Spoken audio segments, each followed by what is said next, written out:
Eixo, arratsalde on guztioi, eskerrik asko gure artean izateagatik pantailaren beste aldean zaudeten guztioiei. Eta Arraizar ekimenaren barruan, beste saio bat dugu gaurkoan, kulturarekin lotutako saioa, eta espektatiba asko sortu direnak saio honen inguruan ere. Azken asteetan asko hitz egin dugu kulturari buruz, hau da, kulturak ze garrantzia daukan gure bizitzan, artistak ze egoera bizitzen ari diren testuinguru honetan ere bai, kultura doainik ote den edo ez, eta horrek ditun eragin guztiak. Nik beste irakurketa bat ere egingo nuke ez, azken finean, konfinatuta egon ginen epe horretan, denok kontziente izan ginen kulturak daukan garrantziaz, ezta? Eta nik uste dut hori abiapuntu egokia izan daitekeela, bai gizartean, bai erakundek ikus dezagun, kultura oinarrizko sektore bat dela, eta zentzu horretan pausuak eman ditzagun eta proposamenak egin ditzagun hori horrela izan dadin etorkizunean. Ni ez naiz luzatuko, gaur hizlari oso potentea ditugu gure artean, Santi, Asier eta Klot, eta Edurneren gidaritzapean eta moderatzaile lanetan ziur nago saio oso interesgarri izango dela, beraz, nire aldetik eskerrak eman besti bezala hor beste aldean egoteagatik, eta Edurneri emango dut hitza. Arratsalde on Ander, arratsalde on guztioi, denik eta behin eskerrak eman nahi dizkiot, Kutxa Fundazioari eta baita Governance Institutuari ere, hausnarketa eta ezagutza partekatzea helburu duen ziklo honetan, kultura gure gizatasunaren eta gure gizartearen funtsezko dimentsioa dela gogorarazteagatik. Tal y como ha indicado Ander Aizpurua, este séptimo encuentro del ciclo Eta orain zer se centra en la cultura, bajo el título La cultura como herramienta imprescindible hacia una sociedad más crítica y cohesionada. El objetivo del debate abierto es abordar con una visión constructiva y que pueda servir de base a actuaciones futuras cuestiones como el rol de las instituciones públicas y privadas en la creación y gestión cultural y su sostenibilidad, la necesidad de nuevas políticas públicas para nuevos tiempos, la implicación ciudadana y de instituciones privadas en el acceso a la cultura, o la función de las culturas como instrumento de transformación social y no solo como mero entretenimiento. Para ello me acompañan tres voces que cuentan con un gran reconocimiento en el sector. Dos de ellas comparten una larga trayectoria en el ámbito de la gestión cultural y el tercero es uno de nuestros artistas más respetados. Asier Mendizábal ha expuesto bien de forma individual o a través de exposiciones colectivas en muchos de los más prestigiosos museos, centros de arte, bienales internacionales. Asier además está muy ligado a la docencia y las pedagogías artísticas a través de proyectos como Calostra, HAI, Instituto de Prácticas Artísticas, y el Royal Institute of Art de Estocolmo, donde es profesor. Claude Bissac, directora general de la Fábrica, una de las instituciones culturales privadas más activas del Estado, en el impulso a la creación cultural y también a su divulgación. Allí es responsable de proyectos de arte, entre otros Foto España y los festivales EIE.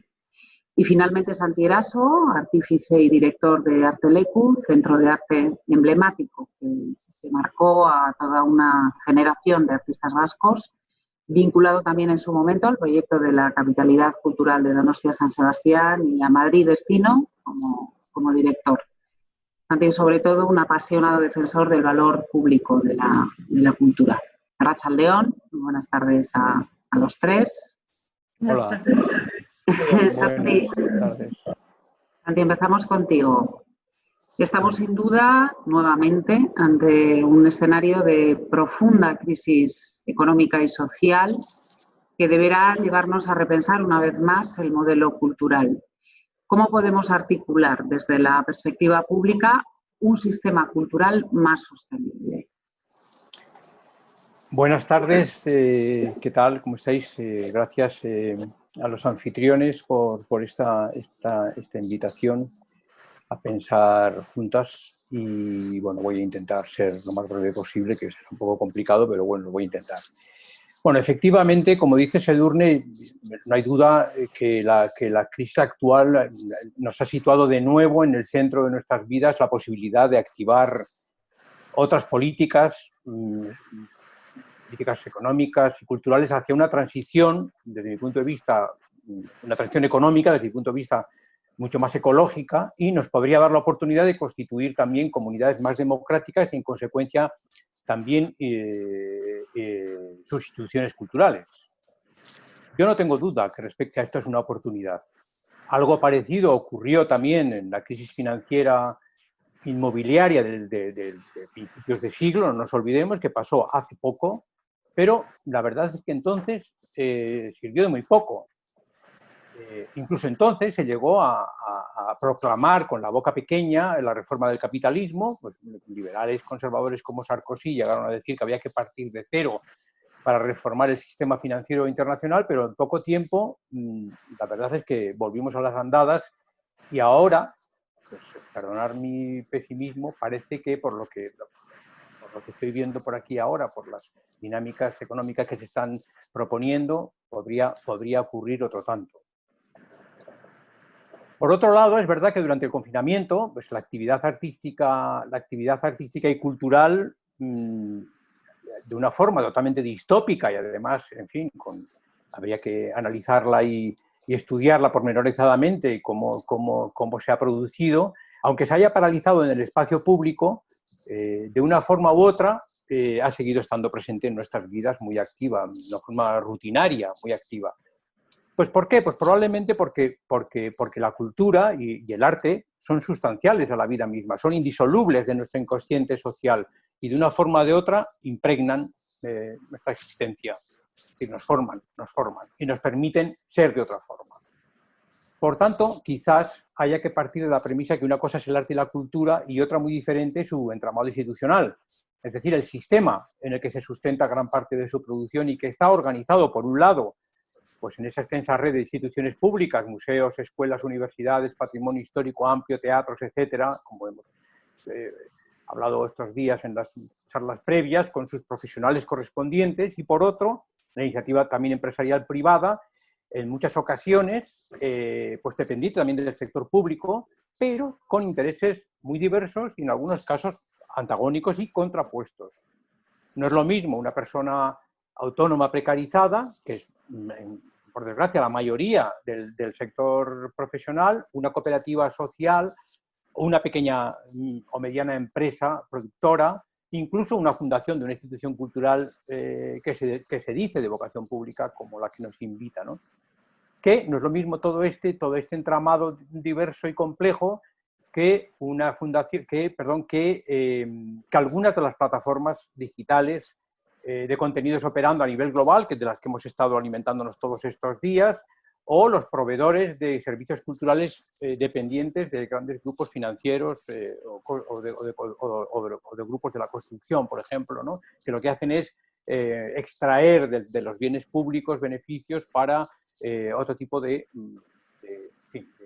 lugares a los que no son estrictamente culturales.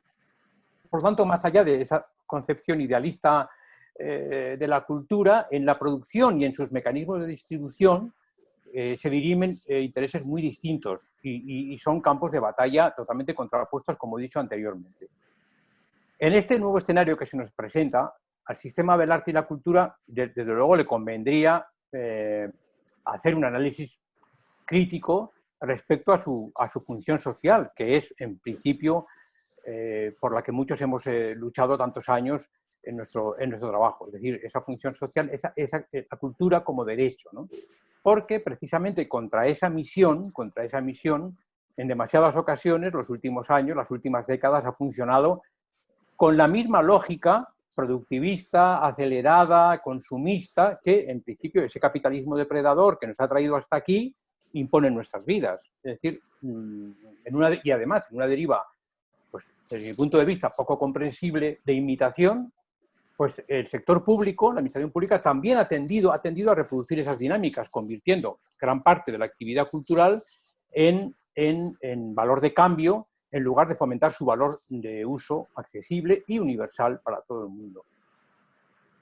Todos somos conscientes, en todos estos años, que el sistema cultural también ha sido afectado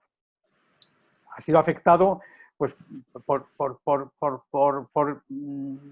las prácticas de consumo habituales de cualquier ciudad, que están afectadas, por la masificación del turismo y por sus múltiples formas culturales, por la festivalización, bienalismos, ferialismo, crucerismo, espectacularización de la arquitectura y el urbanismo. Bueno, ahí está Tabacalera y otros equipamientos que pertenecen, digamos, un poco a este modelo cultural, ¿no? Ciudades marca, las propias marcas de las ciudades culturales, contra los que nosotros intentamos, en cierto sentido, o vanamente, o por lo menos con muy poco éxito, combatir, por citar algunos fenómenos que están, digamos, en el sustrato o en la sustancia de este modelo cultural vinculado, digamos, a productos y a marcas y a mercados, fundamentalmente, ¿no? Claro, todo esto se ha hecho además con la complicidad de las propias instituciones que, mediante sucesivos recortes y leyes, pues, ex proceso o ad hoc, han ido facilitando pues, una paulatina, digamos, privatización o pseudo-privatización. Bueno, pues ahí tenemos al Museo del Prado, por ejemplo, que en los últimos años pues, ha tenido que conseguir recursos propios, hasta el 70% de los recursos prácticamente pues, generando entradas propias, marketing, merchandising, publicidad, etcétera, etcétera, etcétera. En el sector cultural, esos ajustes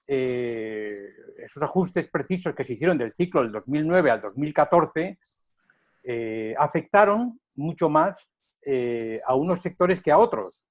Desde mi punto de vista, de esto, y si queréis hablaremos más adelante, se hizo mucho más ese ajuste, se hizo mucho más en detrimento del entramado creativo autónomo y de los creadores y las capas de mediación que los creadores puedan tener, comisarios, productores, diseñadores, en fin, en el teatro, montadores, en fin, todas las capas de mediación, y menos a costa de los gastos estructurales de las instituciones que se han seguido manteniendo, pues bueno, como estos, en fin, como grandes consumidores, digamos, de recursos públicos, ¿no? Yo personalmente no tengo ninguna duda de que esta vez no debería de ser así, pero he de reconocer que mi pesimismo se pega mucho a mi ingenuidad. Pero ya lo hemos comentado también en algún otro debate anterior, las administraciones públicas van a tener que elegir, van a tener que elegir cuáles son sus prioridades y van a tener que reflexionar mucho y bien dónde y de qué manera y con qué criterios se van a invertir los recursos que queden, que no van a ser muchos. En fin, ya se están escuchando voces por aquí y por allá de recortes pues, de 30, 40, 50, 60% de los recursos en este año, en el próximo año, ya veremos en los siguientes.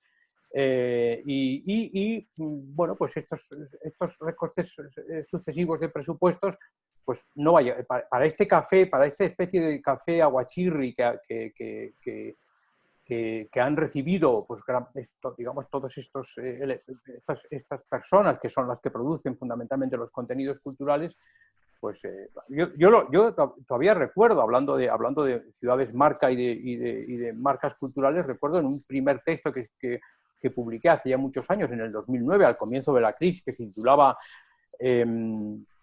La burbuja cultural, la educación, ecología y cultura, era un nuevo trinomio social, digamos, apostar por ese trinomio social. Bueno, pues hablábamos de un modelo ecopolítico mucho más vinculado, para mí, si hay que optar por elegir, pues a procesos formativos, con lo que este término tiene de amplio, a lo largo de toda la vida, y que sean capaces, procesos que sean capaces de dar ejemplo pues, desde una propuesta de contención pedagógica frente al exceso y al despilfarro y al desmadre, pues que muchas veces dentro de esta economía de la cultura sobrepasa, ¿no? En fin, no voy a hablar de los tópicos, de los jets, de las casas en Miami, de las alfombras, del lujo, de este imaginario, digamos, un poco del artista súper rico y triunfador, en fin, cuando frente a ese el 90% de los trabajadores culturales y trabajadoras culturales pues son precarios, tienen varios trabajos, tienen que cubrir sus espaldas con pluriempleo y en malas condiciones, etcétera, etcétera, etcétera, ¿no? En aquel texto, además, yo decía, y además me reafirmo, en que habría que pasar, por tanto, de lo más grande, lo más rápido y lo centralizado, pues a lo más pequeño, lento y localizado. De la competencia a la cooperación. De hecho, sabes tú, Edurne, que yo lo digo por activa y por pasiva, en una ciudad pequeña, ya no tanto Madrid, que es muy grande, pero en una ciudad pequeña como San Sebastián, que tiene 180.000 habitantes, y en una población cercana comarcal de 300.000, no tengo ni idea, sería fácil hacer un trabajo de colaboración mucho más intenso y más eficaz que el que se hace ahora, que lamentablemente está sujeto, digamos, a un régimen, en fin, administrativo, pues eso, el ayuntamiento, la comunidad foral, el gobierno y tal, cada uno tiene su propia política, y yo creo que es el momento de pensar en claves mucho más cooperativas. Habría que pensar en claves de mucha menos concentración y masificación y, desde luego, mucha más descentralización, pensando sobre todo, por ejemplo, en todas las redes de pequeños centros culturales, iniciativas sociales, pequeñas empresas, casas de cultura que están abandonadas, no abandonadas, pero en fin, bastante dejadas y sobre todo pues, con ese carácter, digamos, respetuoso con la comunidad y el medio, y siempre pensando menos en acelerar la máquina productiva. Para mí, esa es mi idea. En fin, la inflación, aquí en Madrid la inflación de actividades es abrumadora, o sea, a veces uno tiene que pelearse con los amigos para decirles que no puede ir a un sitio porque tiene otros amigos que le están esperando en otro, en fin, es abrumadora.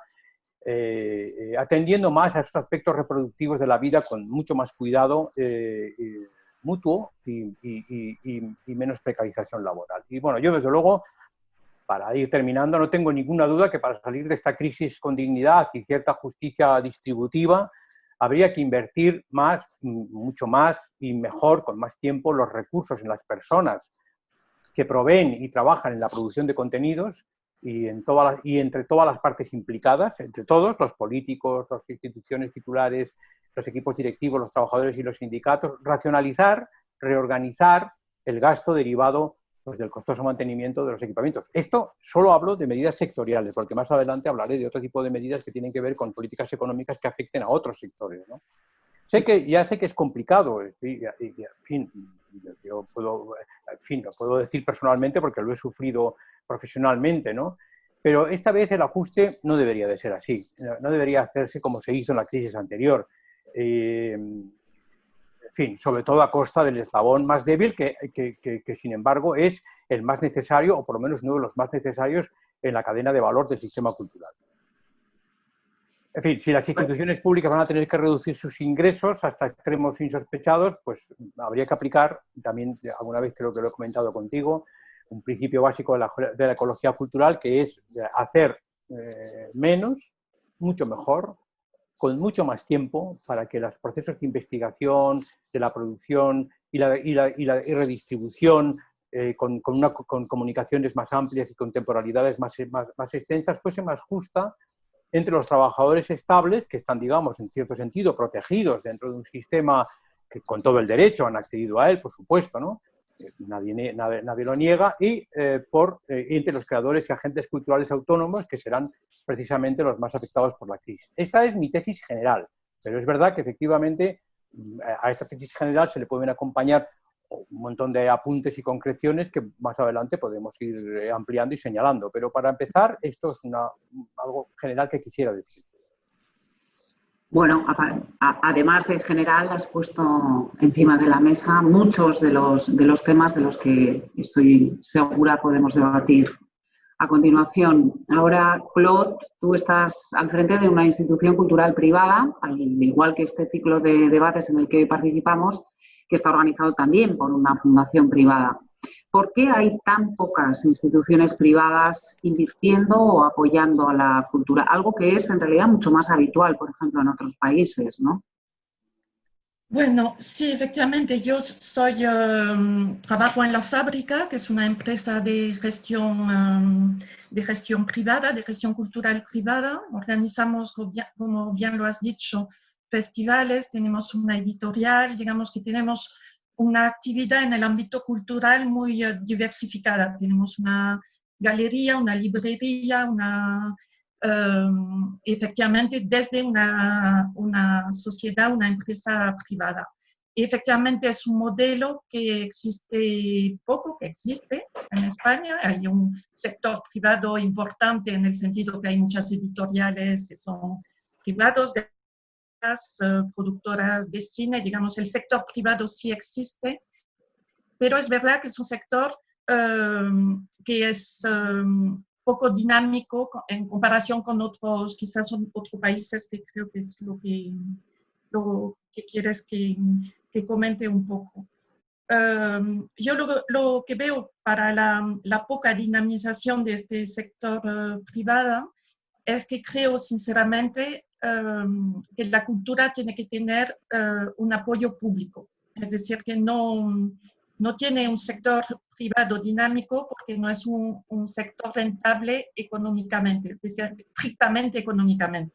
Es rentable por muchas otras partes, pero yo creo que quizás lo que ha faltado en España, como ha faltado en muchos otros países, es un sector público muy estructurado, que en primer lugar, y voy un poco en el sentido que decía Santi, que haya establecido como un sistema de sobrevivencia, digamos, y de dignificación del trabajo del artista.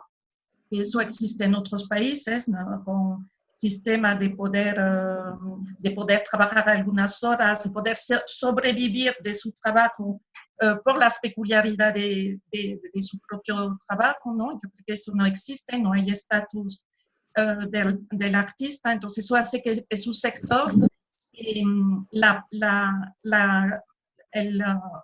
cosa esencial, el corazón de este sector, que es el trabajo artístico, está muy debilitado. Entonces no puede haber un sector después privado que,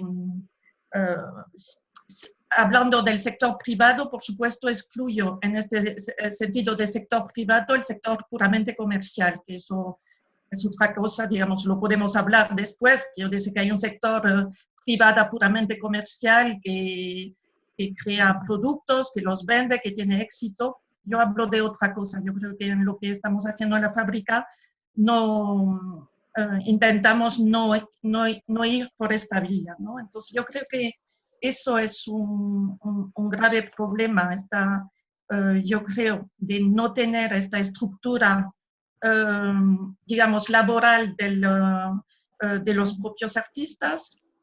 También una estructura pública del público. Otra vez voy a lo que decía un poco Santi. Yo creo que hablamos mucho de público, de intentar crear nuevas audiencias, nuevos públicos, pero es verdad que sin una cultura, una política que creo sinceramente que tiene que ser pública también, de familiarización con la cultura, sobre todo en su práctica. Es decir, hay muchos públicos en países donde tiene mucho más facilidad, donde la gente practica la cultura, donde, bueno, siempre es un ejemplo un poco, pero es verdad que vas en países del este, los teatros están llenos, porque casi en cada casa se toca el violín o el piano, bueno, para decirlo de alguna manera, porque este acceso a la práctica del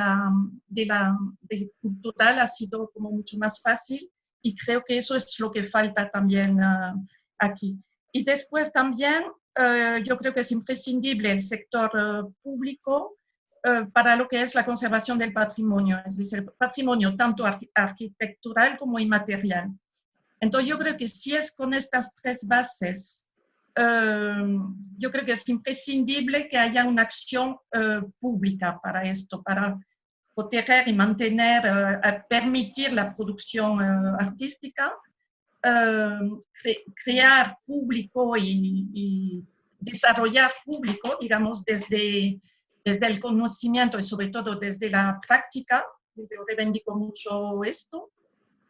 Y también por lo que es de cuidar del patrimonio, tanto material como inmaterial. Es decir, cuando digo esto es que me refiero, yo creo que tiene que ser de política cultural, de pensar en proteger el patrimonio musical, por ejemplo, que sea el flamenco, que sea otro tipo de tipo de música. Entonces, a partir de esto, yo creo que se podría crear un sector privado más dinámico. Es decir, que yo creo que sin esto es muy complicado crearlo, porque, porque yo creo que es imprescindible esta base. Sin los sectores dinámicos, por ejemplo, en países, yo como, bueno, sabéis, soy francesa, en Francia la aportación pública es muy, muy importante en cultura, pero el sector privado es muy importante también. Es decir, siempre hablamos del sector público en Francia, pero hay muchísimas empresas de lo que llaman ingeniería cultural que trabajan con colectividades locales, que trabajan con artistas, que trabajan con empresas de otro sector, porque efectivamente estas bases están establecidas y entonces le toca al sector privado aportar otros valores que quizás el sector público no puede o tiene más dificultad en aportar. No sé si o de dinamismo, de quizás más adaptabilidad a un contexto, no lo sé, ¿no? Entonces yo creo que es un poco mi análisis del sector. Yo creo que el sector cultural tiene que ser mixto. Yo creo que está bien, reivindico la empresa privada y reivindico la sociedad civil y reivindico la parte pública, pero yo creo que esta conjunción de los tres sectores que podrían colaborar en estrategia de desarrollo cultural muy interesante, se pueden hacer siempre y cuando hay una política pública que toque un poco en primer lugar al artista y también a los públicos futuros y actuales, ¿no? Y al patrimonio, como lo decía. Después, no sé si cuando hablabas de instituciones privadas, relacionando un poco como vosotros, como una fundación, en España hay bastante fundaciones bancarias que tienen una acción cultural y social que me parece muy interesante. Y me refería más que al sector privado, me refería más a las instituciones privadas de otros sectores que apoyan poco. Eso, ¿no? Es. Entonces, que apoyan poco efectivamente en comparación. Entonces, esto más haciendo referencia más a un sector anglosajón, efectivamente hay muchísimo menos que en otros países. Bueno, yo también en esto tengo una visión un poco. Se ha hablado mucho y llevamos años hablando de la ley de mecenazgo, como si la ley de mecenazgo iba a solucionar todo, ¿no? Y yo no lo creo realmente. Es decir, yo creo que puede ser facilitadora, pero que al final es solo una manera de pagar sus impuestos de otra manera. Es decir, yo creo que es más un cambio de paradigma, ¿no? Es decir, que yo creo que lo que hay que hacer entender es que yo creo que no sé si es una oportunidad la crisis que estamos viviendo, pero desde luego yo creo que tenemos una necesidad brutal de cambiar de paradigma. Es decir, si no vamos directamente, no sé si dentro de 10 años, 5 o 30, pero vamos realmente a la catástrofe. Entonces yo creo que la cultura tiene que ser ya en el centro de los valores. Es decir, llevamos demasiados años teniendo la economía al centro de los valores, ¿no? Que la economía es lo esencial, tanto por el capitalismo que por el marxismo, de todas formas. Es decir, que lo económico ha sido el centro de nuestras preocupaciones Y yo creo que tendríamos que cambiar este paradigma que no sé cómo hay que hacerlo, yo creo que es como un poco que todos tenemos que aportar en nuestra... Y eso pasa para que también las empresas tengan en su manera de valorar su actividad también este vector cultural. Me refiero, si en vez de pensar que un país es absolutamente desarrollado porque tiene un PIB de tal, pensamos que es desarrollado porque tiene tantas bibliotecas o tanto, bueno, en fin, otros tipos de criterio, y que entonces en las propias empresas que son vector de la economía del país también se incluyera este tipo de vector, yo creo que es por allí que tenemos que pasar. Y eso es una revolución cultural, es decirlo, es decir, que a lo mejor hemos sectorializado demasiado quizás la cultura, en vez de hacerlo quizás muy transversal en todo.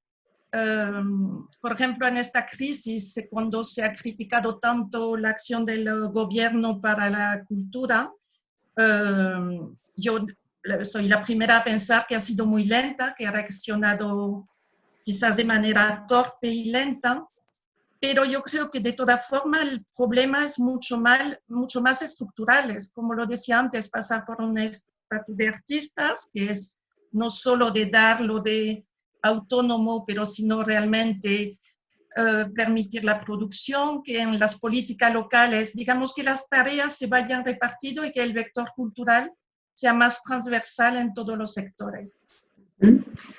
Bueno, muchas gracias, Claude. De todas maneras, os voy a pedir que seáis un poquito más breves porque se nos está yendo el tiempo y prácticamente, si no, no nos va a quedar tiempo para debatir. Zure txanda da orain, Asier, en el ámbito del arte, en un contexto con poco mercado y todavía menos mecenazgo, como señalaba también Claude. ¿Cómo se puede impulsar un sistema del arte más sostenible? Más allá de exposiciones, residencias, becas, esos modelos que ya conocemos, ¿se podría establecer un símil con la ciencia, donde hay una ciencia de base y una ciencia aplicada y donde se entiende y se asume que hay que invertir, aunque no se genere un efecto de inmediato? Sí, bueno, la propia idea de inversión ya genera una especie de idea de futuro, ¿no? De proyectarse en el futuro, y eso es algo de lo que hablaré un poco más después, pero creo que es fundamental en lo que intentamos hacer desde la cultura. Pero volviendo a esa idea de la precariedad, ¿no? Esa idea de que cómo va a afectar la crisis a un sector que se entiende siempre como más frágil o más económicamente débil, ¿no? Yo creo que la precariedad en nuestro ámbito es estructural y es endémica y no se limita al campo del arte ni de la cultura. Y no está ni provocada por esta crisis, es algo que vamos arrastrando y que periódicamente pues, nos va sacudiendo una y otra vez entre las crisis, pero es una cuestión sistémica, porque a pesar de que esa debilidad que se le achaca, o esa fragilidad quizá que se le achaca al entorno del arte y de la cultura, siempre se ha interpretado como consecuencia de ser una actividad quizá menos priorizada, tanto en las políticas culturales o en las políticas económicas como en la propia percepción de la opinión pública, ¿no? Que siempre ha pensado quizá, o nos hemos acostumbrado a pensar quizá, que cuando venían mal dadas, pues igual era más difícil legitimar o justificar el apoyo a la cultura, quizá porque se entendía que había comparativamente una falta de relevancia, ¿no? Con respecto a otras urgencias o con respecto a otras actividades que se entendían como más estructurales o más fundamentales, o más estratégicas. Quizá, yo creo que lo que tenemos que confrontar es que realmente la precariedad se ha instalado en todas las actividades y es endémica en todas las actividades. Lo que estamos viendo ahora mismo, por ejemplo, con respecto a esa idea de qué actividades o qué contextos son los que entendemos como estratégicos o inmediatamente necesarios y por lo tanto rescatables y por lo tanto priorizables crisis rescate, estamos viendo que lo primero que está todo el mundo corriendo a restaurar es toda la industria que tiene que ver con los servicios, con el turismo, con la hostelería, algo que quizá en su momento no parecía una opción estratégica, pero que por las acciones que estamos viendo que se están tomando últimamente, se está demostrando que evidentemente lo era. ¿Hay algún sector que arrastre más precariedad en todos sus niveles casi que el de los servicios y la hostelería? Lo que quiero decir es que el problema de la precariedad no es un problema que haya que solucionar solo en la cultura. El problema de la precariedad es un problema que tiene que ver con la educación y que tiene que ver con la dignidad del trabajo, pero de todo. Entonces, yo creo que cuando hablemos de cómo restituir de alguna manera esa dignidad a los trabajadores de la cultura, creo que tenemos que pensar en las dos cosas. Tenemos que pensar, evidentemente, en el hecho de que habrá que rescatar, reconfigurar, reforzar todas las instituciones públicas de la cultura porque son necesarias, porque son estratégicas y porque son importantes. Y eso será una parte, pero que eso no va necesariamente a solucionar el otro problema endémico, que es el de que la redistribución de ese trabajo después o la reformulación de ese trabajo después pueda seguir exactamente igual de precario, incluso cuando vienen bien. Entonces, a mí me parece que estaría bien diferenciar esas dos cosas, ¿no? Porque, bueno, la otra he dicho la de los servicios y el turismo, pero bueno, así me he equivocado, ¿no? La medida más inmediata y más simpática ha sido la de retomar una vez más los planes Renove para que nos compremos todos coches, para que siga funcionando Pero cierran Nissan la misma semana. Quiero decir que hay que separar de alguna manera las políticas públicas de protección, digamos, de ciertos sectores que nos parecen estratégicos y cómo eso después se convierte en una redistribución que evite la precarización de la mayoría de los agentes que trabajan en cada uno de esos sectores. Y eso es independiente de la cultura. Si me permites. Vale. ¿Santi? ¿Has terminado, Asier? No.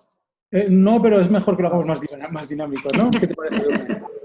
No, yo justo, si me permites, luego, bueno, solo efectivamente, vamos, lo tenía para el final del debate, pero efectivamente, y estos días, por ejemplo, en el sector cultural hemos visto clarísimamente cómo ha habido, por un lado, una tendencia a pensar que la precariedad del sector cultural se iba a resolver desde políticas económicas específicamente culturales apoyadas, digamos, por el Ministerio de Cultura, o otro debate, digamos, que precisamente lo que ponía en cuestión era la debilidad del trabajo y la precariedad del trabajo de todos los trabajadores que viven en sectores precarizados. Y ha aparecido, digamos, pues un comunicado, concretamente pues, de Nativa y de varios colectivos, fundamentalmente en Cataluña, que venían a decir que más allá, por encima y por debajo, al lado y por arriba, de las posibles ayudas sectoriales y de la posible solución temporal y coyuntural de la crisis cultural, lo que había que abordar, y si quieres en todo caso, parafraseando a Nancy Fraser, que acaba de publicar un magnífico libro sobre los talleres en el Capital, me atrevo a asegurar que cualquier transformación del sistema cultural se tendría que entremezclar necesariamente con la idea de cambio del modelo económico necesario para esa transición ecológica de la que yo he hablado, anteriormente. Y no se trataría, por tanto, y perdonad que insista, de reclamar de forma aislada los derechos de los artistas y los actores culturales, sino de ir de la mano de otros sectores sociales precarizados y luchar precisamente por la reapropiación colectiva de esos bienes comunes que esas sucesivas fases de acumulación de capital nos han ido usurpando en las sucesivas crisis. David Harvey, el antropólogo y el geógrafo que yo leo mil veces, siempre dice que no nos olvidemos que la crisis es el alimento del que se nutre el capitalismo, ¿no? Y entonces, claro, evidentemente, ¿eso qué supone? Pues supondría, bueno, pues más allá, digamos, un poco de, por ejemplo, medidas como la renta básica o la renta de inserción, la renta básica universal, quiero decir, pues bueno, pues efectivamente otras medidas estructurales que afecten a una nueva institucionalidad democrática local e internacional, por ejemplo, que tenga suficientes herramientas, porque ahora no las tiene, eficaces para controlar y reformar el actual sistema económico, regular por arriba pues la acumulación de capital y redistribuir por abajo a través de, pues eso, de garantías de salarios mínimos, rentas básicas, reconocimiento del trabajo intermitente de los artistas, precarizado e intermitente de los artistas, como se hace en otros sectores, por ejemplo, en el sector agrícola, ¿no? Sin ir más lejos, ¿no? Reducir la influencia del sector financiero, y esto lo estamos hablando dentro de una entidad bancaria, y sobre todo, fundamentalmente, el sector financiero y especulativo en los modos de producción, para ir yendo hacia un tipo de economía más relocalizada, y sobre todo, fundamentalmente, no escudarnos en la idea de la renta básica o la distribución de otros modelos de trabajo que te permitan trabajar por deseo y no por la obligación de tener que vender tu vida por un trabajo. Porque claro, detrás de la supuesta renta básica, que incluso ya la apoyan algunos sectores liberales y conservadores, no puede estar la estrategia de disolver los bienes comunes que hemos conseguido hasta ahora, el derecho a la sanidad, el derecho a la educación. Claro, tendríamos que tener, como decía Ollane Altuve hace no mucho también, un artista, en un blog personal, decía, si yo supiera que tengo un acceso a la vivienda digno, es decir, claro, habría que intervenir en el sector de acceso a la vivienda para que el trabajo precario y la limitación salarial no estuviese absolutamente copada, porque el 70% de ese sueldo tiene que ir a pagar una vivienda, y encima tienes que pagar la escuela de tus niños y la sanidad de tu escuela. Es decir, efectivamente, Nancy Fraser dice, si queremos abordar efectivamente una modificación del sistema cultural, hay que abordar necesariamente una modificación del sistema económico en el que se inscribe. Entonces, claro, efectivamente, estoy de acuerdo contigo. Bueno, de acuerdo en ese sentido. Sí, quería converger un poco ahí, ¿no? Porque de alguna manera la consecuencia de eso sería la consecuencia de entender pues los modelos que ahora se empiezan a aceptar un poco más a regañadientes y por el miedo a que todo se nos caiga, pero todas estas fórmulas de rentas universales o todas estas fórmulas un poco como de entender que hay que una redistribución que garantice el tiempo para todos y de alguna manera la compensación de allá donde no llega la economía por sí misma, no solo genera algo más de protección para las prácticas laborales más informales o no informales, sino más intermitentes, ¿no? que es el término preciso, ¿no? Donde hay un tipo que se dedica al arte, a la creación, a la cultura, que quizá no llena todas las necesidades efectivamente para evitar la precariedad.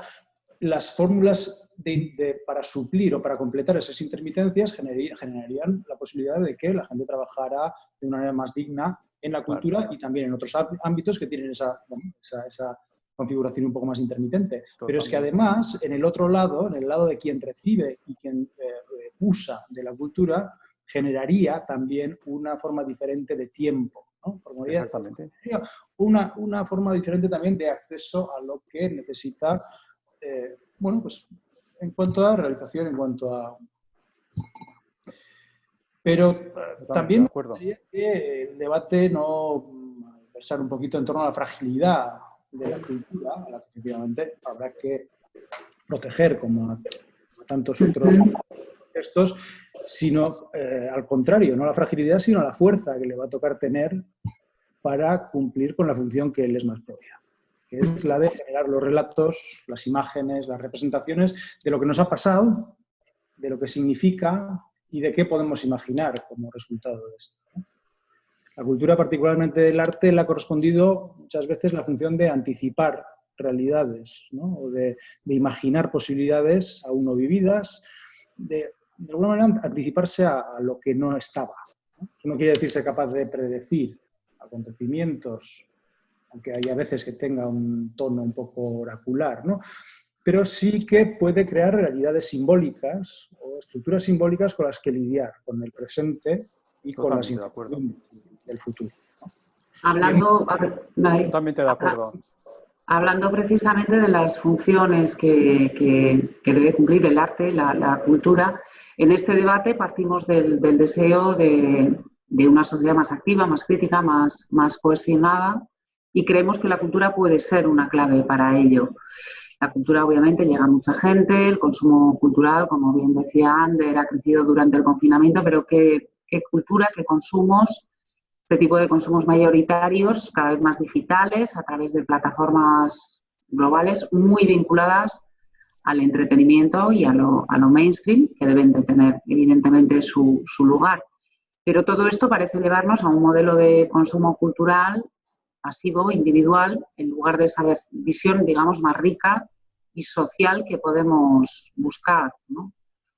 Pero para esa función de la cultura como elemento de inclusión social, de transformación social, esos cauces están bien articulados, llegamos bien a esa diversidad, a esos públicos que no están tan cercanos a nosotras, o somos de alguna manera elitistas. Habrá que... vale, perdona, sí. No sé a quién le diriges la pregunta, Edurne. A cualquiera de vosotros. Así suele ser. Habrá que aceptar que la manera en la que los medios de comunicación, fundamentalmente, y de una forma creo que muy bien intencionada, han intentado promocionar la cultura durante este encierro, no han hecho más que venir a evidenciar una vez más una gran brecha que hay entre la comunicación, digamos, generalista de la función de la cultura y lo que la cultura trata de hacer. Me estoy refiriendo a lo mucho que se ha insistido, y nos acordaremos todos durante todos estos días, de la bendita cultura que nos ha ayudado a llevar el aburrimiento, ¿no? A sobrellevar de alguna manera el aburrimiento que conllevaba el estar en casa, como si no pudiéramos estar en casa aburridos y la cultura sirviera para compensar un poquito ese aburrimiento y entretenernos. Y se ha insistido tanto en eso, se ha insistido tanto en el valor afirmativo de la cultura como lo que nos entretenía y nos protegía del aburrimiento, que creo que ha tenido un efecto, en cierta manera, no voy a decir que peligroso, pero en cierta manera, contraproducente. Porque yo creo que era el momento quizá para haber planteado esa otra función, ¿no? Esa otra función simbólica de preguntarnos qué nos está pasando, preguntarnos qué nos ha pasado, ¿no? Qué indicios había en los relatos que nos habían llegado hasta aquí, qué indicios podemos legar para empezar a construir los relatos que construyamos a partir de aquí, ¿no? Un poquito más de ambición en un momento en el que, precisamente porque cambiaba el tipo de atención que teníamos con respecto a algunos canales que quizá normalmente no incorporamos, creo que podía haber permitido un cambio de tono, ¿no? Un tono, digamos, un poquito más elaborado. Si me permites, mira, ayer, perdona Claude, pero es que al hilo de la anterior intervención y de esta otra, precisamente ayer, justo cuando tú estabas, Edurne, con Daniel en un debate sobre la pandemia, estaba yo en otro, escuchando un debate organizado por el colectivo Foro de Transiciones. Allí la filósofa Marina Garcés, la filósofa, en conversaciones con el poeta y el ecologista Richman, decía, respecto a la cultura digital, ¿no? Y a esta implosión que hemos tenido de multiplicación de posibilidades para no aburrirnos en la casa, como decía Asier, decía que no se trataba tanto de esa confrontación que se ha hecho entre dicotomías con o sin pantalla, cerca o lejos, con cuerpos o sin ellos, el ámbito público o privado, porque al fin y al cabo este foro, ¿qué es? Pues es un ámbito público, es privado, estamos presentes, no estamos presentes, aunque no nos conectamos físicamente, pero nos reconocemos, etcétera, analógico o digital, sino lo que venían a decir, y vuelvo a plantear, a continuar con este análisis estructuralista que me permitéis que haga, como continuación de las valoraciones que he hecho con respecto al trabajo, venían a decir que se trataría más de desvelar, de denunciar, de fiscalizar, fundamentalmente los intereses extractivos y lamentablemente cada vez más totalitarios, de vigilancia, de control, que se esconden tras las grandes industrias tecnológicas y lo que proponían era reapropiarnos de esos espacios, en fin. Mi pesimismo se pega a mi ingenuidad, como ya sabéis, a esos espacios de relación para ensayar precisamente y activar otras potencias políticas, estéticas y éticas, como fueron en su momento los HAL Labs, como fue el software libre, como fue la red de Internet. Mencionaron que jamás hubiera sido posible la relevancia de la sublevación de la selva de la Candona y del comandante Marcos si no hubiese sido por Internet, que jamás hubiese emergido, digamos, el 15M y las plazas internacionales sin la potencia de Internet, etcétera, etcétera, etcétera. Es decir, que no se trata de una dicotomía entre si es malo o bueno, ¿no? Para nosotros, para los que defendemos en cierto sentido el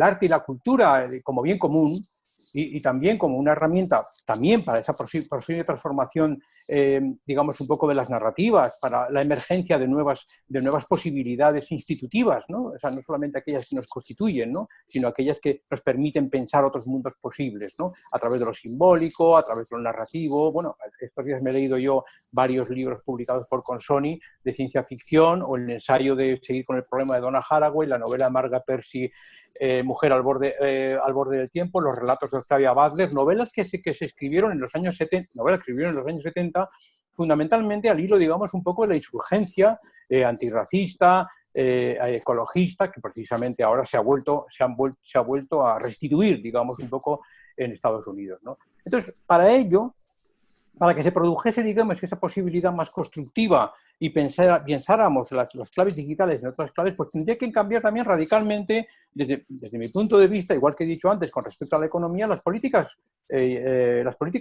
públicas de apoyo a la estructuración y a la reestructuración, digamos, del entorno digital, ¿no? Entonces, pues habría que generar el espectro digital como un bien común, poner límites a la propiedad monopolística de las industrias tecnológicas, proporcionar acceso gratuito a la banda ancha a todas las personas del mundo, que se puede hacer sin ningún problema, como un derecho básico también, dar apoyo y protagonismo a iniciativas comunicativas sin ánimo de lucro o a pequeñas y medianas empresas de interés público, en fin, hacer políticas reales antibrecha digital y de alfabetización tecnológica. De hecho, por ejemplo, en fin, establecer una educación exhaustiva sobre los medios tecnológicos en la escuela. Lo hemos visto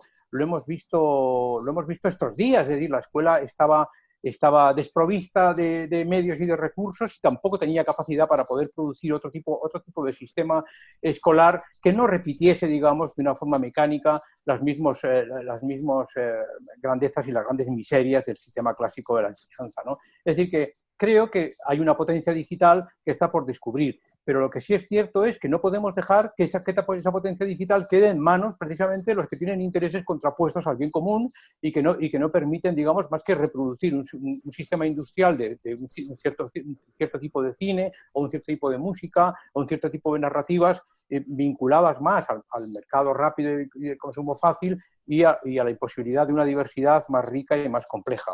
Entonces, quiero decir que en el terreno de lo digital también hay posibilidades de formas de reapropiación. Claude, ¿crees tú que efectivamente lo digital contribuye a que esa biodiversidad se vaya cada vez más? Bueno, yo creo que el resultado del confinamiento ha demostrado que no vamos que de momento no vamos para en el sentido de una diversidad de lo que se propone en redes, sino una uniformización un poco general, un poco lo que acaban de decir Asier y Santi, es decir, que yo creo que hay mucho que hacer. Yo creo que puede ser efectivamente un medio de hacer podría ser un medio de hacer la cultura, del acceso a la cultura mucho más profundo, de poder tener más diversidad, pero no es el caso, a mi opinión, vamos. Ha sido bastante decepcionante de ver, efectivamente, bueno, se ha hecho lo que se ha podido. Es verdad que el confinamiento nos ha parecido largo, pero no para de ser solo 2 meses, y que en esto no se hace un cambio pero yo creo que hay todo un terreno de hacer para justamente que no sea solo un tipo de cultura que se consuma a través de estas redes, ¿no? Ayer mismo en la presentación de su nuevo libro, en Pandemocracia, Daniel Innerarity subrayaba la necesidad de colaboración entre distintos saberes para afrontar la complejidad de los problemas sociales actuales, ¿no? Sin pretender instrumentalizar el arte y la creación, ¿cómo se pueden articular cruces y colaboraciones entre creadores, artistas y especialistas de otras disciplinas como la ciencia, con el objetivo de obtener un mayor impacto, una mayor influencia social? Pues yo creo que repetiría un poco lo que he dicho en mi primera intervención, poner la cultura un poco en el centro de esto, es decir, pensar que en cada aspecto de la sociedad pensar en el artista, ¿no? En el creador. Y desgraciadamente no se hace muy poco. Hasta para construir teatro nunca se están arquitectos y ingenieros y muy pocas veces en la mesa lo comparte con un director de escena. Entonces yo creo que esto en muchos sectores de la sociedad podría haber este papel del artista cualquier sea su disciplina, ¿no? Porque cada vez que ha habido iniciativa un poco en este sentido, han sido iniciativas que han dado resultado, o en el sector social de reducción de la violencia en ciertas cosas, o en el sector hasta de la sanidad mental, es decir, que cada vez que se ha ido incorporando un diálogo de agentes de distintas disciplinas, incorporando la parte creativa, los resultados han sido beneficiosos para la sociedad. Entonces yo creo que es una manera distinta de trabajar que hay que poco a poco incorporar. Así es, Santi, ¿queréis añadir algo? La verdad es que vamos fatal de tiempo, son casi las 7 de la tarde. Pues acabamos de empezar. Acabamos de empezar. Veis bien que podemos alargarnos pero ya se acababa ya, se acababa a las 7. A las 7 se acababa. Bueno, si no hemos hecho más que empezar. Sí me gustaría, como pregunta final, preguntaros si durante este tiempo habéis visto, habéis conocido, habéis disfrutado de alguna iniciativa, algo que alguna semilla que os parezca que merece la pena cuidar, que merece la pena dar continuidad. Las semillas todas, hay que cuidarlas. Yo tengo una intuición igual sobre algo que me parece que ha sido probablemente de lo más importante que nos ha pasado, pero de lo que aún igual no hemos sacado una lección, ¿no? Que es esa idea de que se haya parado todo. Esa idea de que, bueno, ha habido una especie como de sincronización de por lo menos una percibida huelga de los acontecimientos, ¿no? Como que todo se haya congelado en un momento dado. Esa especie como de parón del tiempo, esa especie de sensación de que el avance del tiempo se paraba, ha venido en un momento en el que, de hecho, todas nuestras preocupaciones tenían que ver con lo contrario, ¿no? Con la aceleración. Con esa idea de aceleración de la lógica del capital, del deterioro del planeta a través del cambio climático, etcétera. Entonces, le ha pasado algo al tiempo, en el que parece que se ha parado en un momento en el que nuestra preocupación era precisamente la aceleración del tiempo, ¿no? Y ha pasado con un fenómeno que tenía que ver con la aceleración también.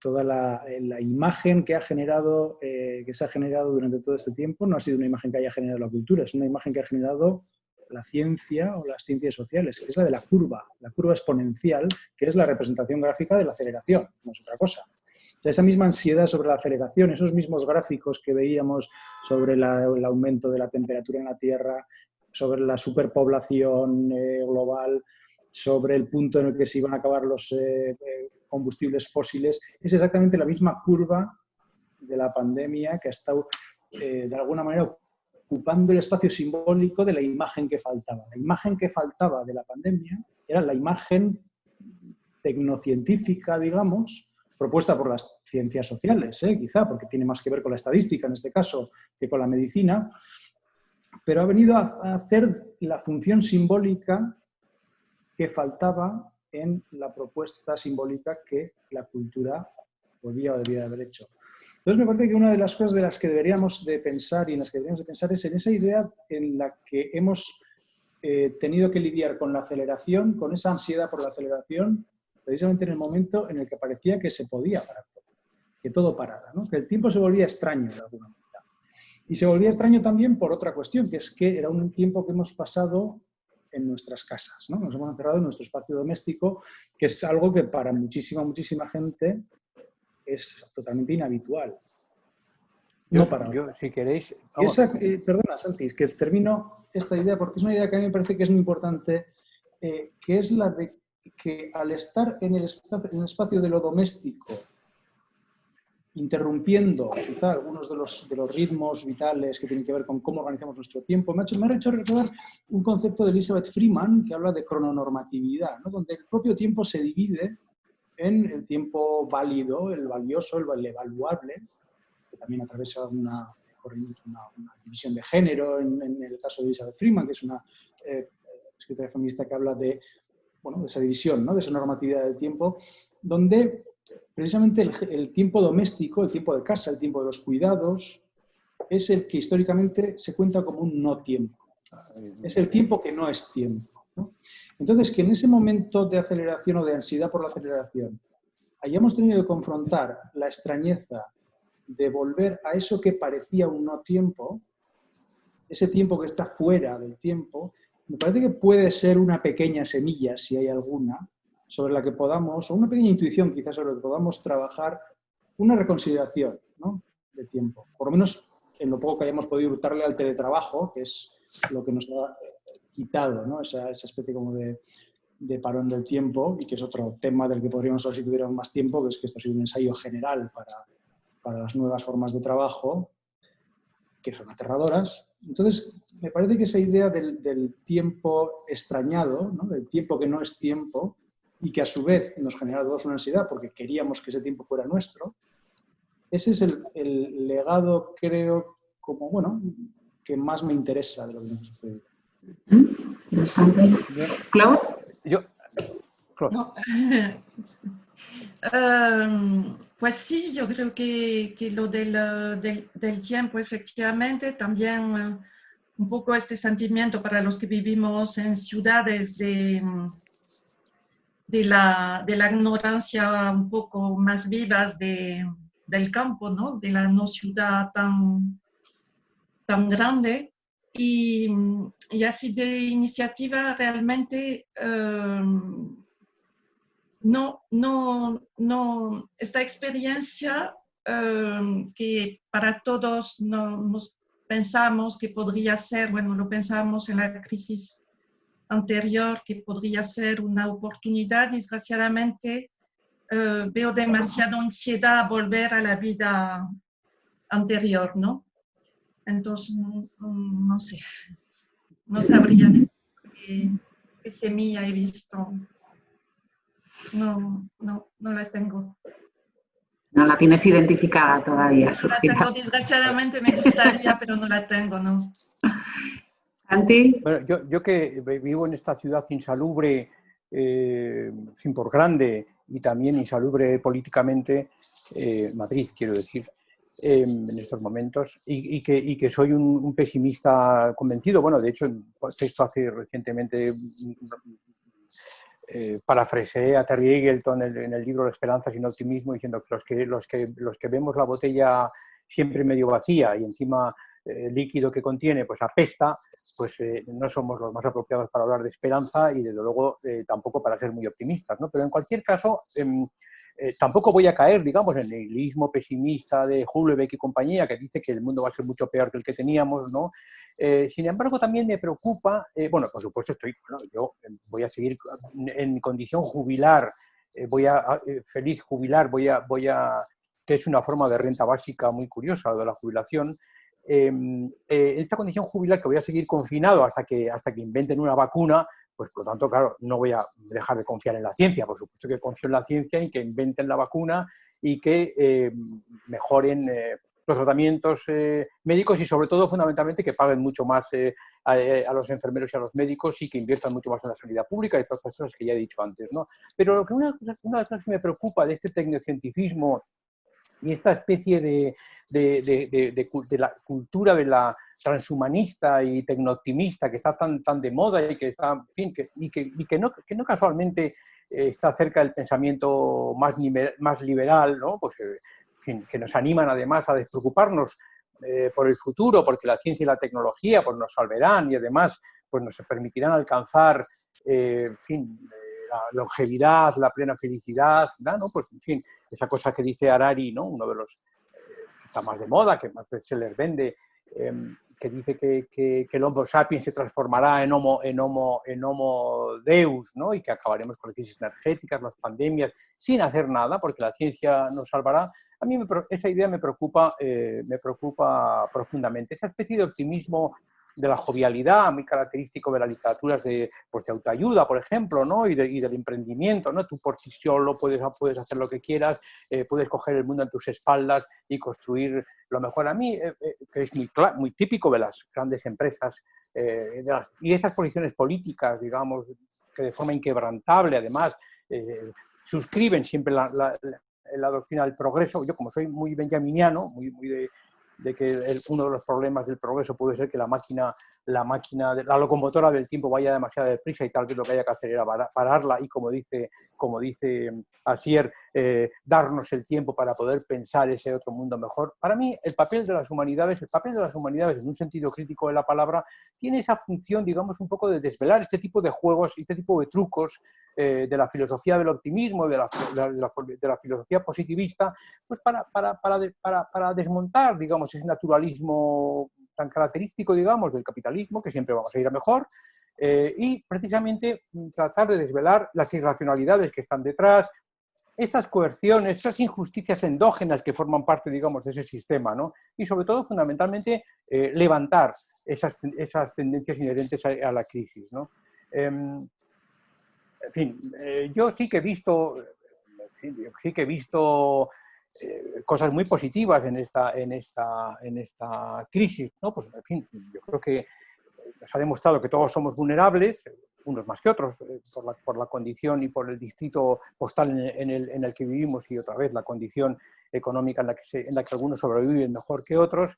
Y solo podemos hacer frente al futuro si realmente pensamos el mundo como una casa en común interdependiente, ¿no? Bueno, aquí yo los primeros días que empezaron la primera semana, cuando Italia llevaba confinada 10 días, pues aquí en el barrio, junto a los aplausos, empezaron a surgir las banderas españolas, que no acabo de entender yo muy bien esta mezcla entre nación y sanación, pero bueno, en fin, la gente se ve que necesita este tipo de significantes para poder sujetarse a algo, a ese nosotros fronterizo. Pues yo ese día, pues cuando empezaba la gente a decir Viva España, pues yo me puse a gritar Viva Italia, pues porque estaban mucho peor que nosotros, ¿no? Se me ocurrió esa idea así de golpe y porrazo de decir Viva Italia, porque Italia estaba mucho peor que nosotros, ¿no? Entonces, bueno, pero es verdad que yo ya me he dado cuenta que nuestras ciudades son insalubres, que son ratoneras y que deberíamos de pensar también en otro tipo de urbanismo, en otro tipo de convivencia, pero no sabemos cómo se podrá hacer, porque ha dicho Asier, las políticas económicas que se prevén para salir, bueno, vuelven a ser las mismas de antes, pues, más coches encima incentivados, más construcción encima incentivada, más servicios encima incentivado, en fin, pues tampoco sé muy bien por dónde vamos a salir. Pero bueno, en fin. Nos harían falta otros 2 o 3 debates, pero bueno, yo creo que se han apuntado análisis críticos muy interesantes que espero que a todos nos ayuden por lo menos a reflexionar. Vamos a quedarnos con esa idea, creo, de optimismo de que de alguna manera esta crisis sí ha puesto en valor lo procomún, ¿no? Bueno, eskerrik asko, Asier, Claude, Santi, muchísimas gracias a los tres. La próxima semana tendrá lugar la última sesión de este primer ciclo de debates que continuará después del verano y ahora INSERT. La semana que viene hablarán de lecciones derivadas de esta pandemia y los debates sociales pendientes a partir de las 6 de la tarde el próximo miércoles 10 de junio. Eskerrik asko guztioi y nada, un fuerte abrazo a todos. Adiós. Eskerrik asko. Agur, agur. Adiós.